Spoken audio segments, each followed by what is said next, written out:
On se quitte là où vous vous trouvez peut-être en ce moment, à table.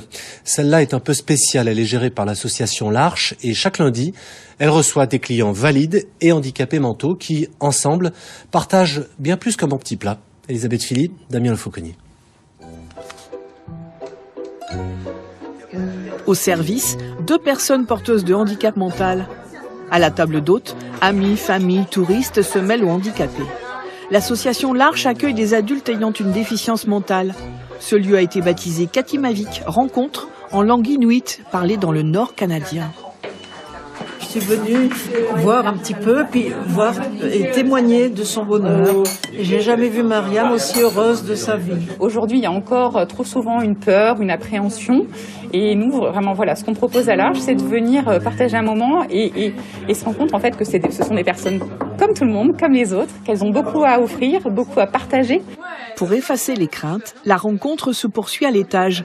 L'atelier photo est ouvert à tous. On ne parle que de focale, cadrage et autres détails techniques, mais pas de handicap. Je suis venue plus pour faire des rencontres et des échanges, discuter et apprendre à connaître le lieu. Lors de cette séance, les prises de vue doivent mettre en valeur les objets peints par les personnes handicapées mentales, vendus au profit de l'Arche. On a mis des pochoirs en colibri, des oiseaux, pour faire un cadeau. C'est au centre d'accueil de jour que les personnes déficientes intellectuelles s'affairent à peindre la vaisselle en porcelaine.